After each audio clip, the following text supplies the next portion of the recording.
So who do you think is responsible for the whole idea of some kind of harmony across cultures? I think you can be part of change. I think that people, at this point, I told you the other day, I feel like people have to, hopefully with the 50th anniversary, people can say, look, we have gone, we have made strides, but we are not finished. As cliche as it sounds, Martin Luther King would be disappointed. So lay it out on the table and work with the truth. I think that's the only thing you can do now, is work with the truth. And put it on the table. What is the black truth? What is the white truth? And take from that. And work with that. I think that's the only way it's going to happen. Great. See what I mean about you helping me I get blocked on this. So sometimes I'm just so disappointed.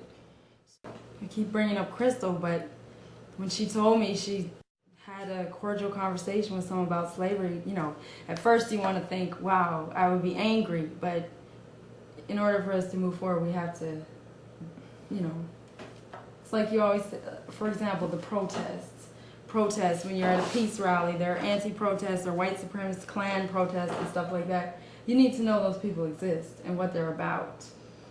Yeah, I always, as an anti-racism trainer, I used to say, you gotta flush the polecats out of the trees, whatever that means.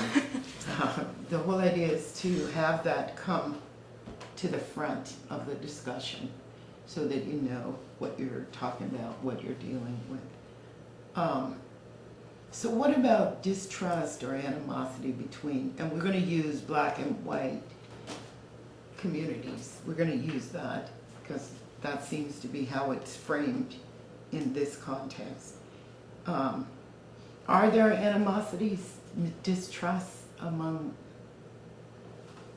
culture groups, ethnicities, peoples, different, you know, various colors? Yeah, that's why I think that the being mixed is, it's interesting. Like when I say I sit on the fence, I literally, I mean, it's obviously a metaphor, but I feel like I'm sitting here and I get to watch what's going on here, whites interacting with blacks or whites on their own, and vice versa with black. And I think there is mistrust. I think people don't know each other. I think TV is damaging. I think that people really don't know the richness of black culture, and it's, you take a whole culture and then give people who are not immersed in it this much and a stereotypical view of it, yeah, people are going to think bad things about it. And then, I mean, just because, I mean, in Little Rock, it's very easy for me to see, but maybe not so much growing up in Canada, but I have heard a million stories about different things at the historic site, but for example, a white guy came in the museum, early 30s or something, and he said he moved to Texas from somewhere else.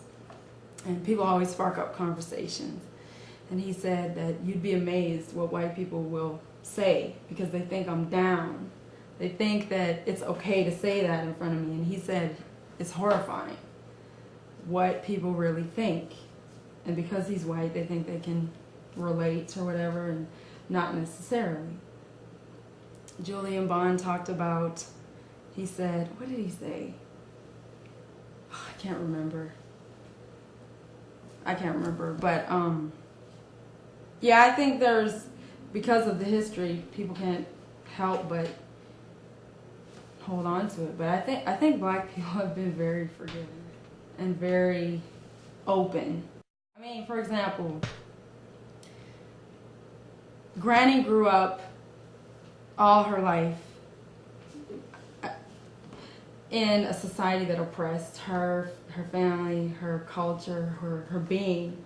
And I can bring Trey, who is my fiance now, my husband, over to her house, and she welcomes him with open arms. To me, that's what I call progress. And I think that you'd think someone like Granny would be bitter or mad or angry, but she's not.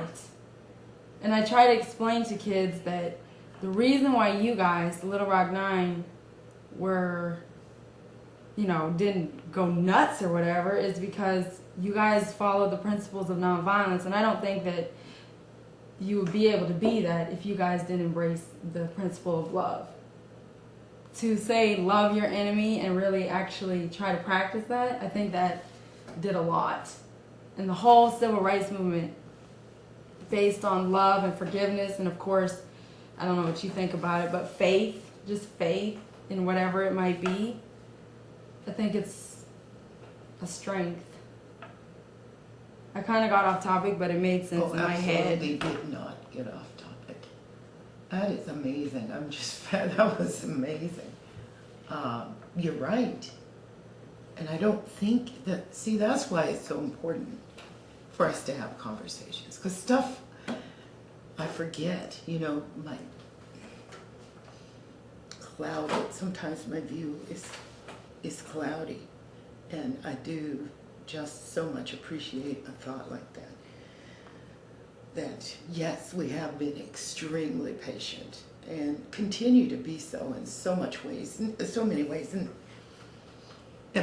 one of the flaws of that patience is that our kids don't understand the patience and find themselves suffering poverty, impoverished, miseducated, ill-treated, and no place to go and talk about it because we have integration now and everything's fine.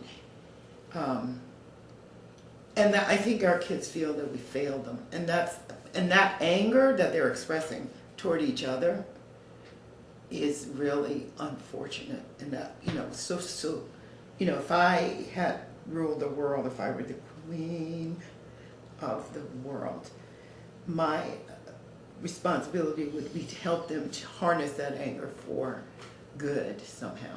And I think that's really what the civil rights movement expressed. It expressed great anger, but transformed anger. So yeah, thank you for that. But I'm just saying, like, I can't imagine being treated like a dog every day and then stand there and get hosed down and be singing love songs, like Heal the World songs. I can't imagine that, period. Like, dot, period, and also I can't imagine. Exclamation point, right? No possessive here.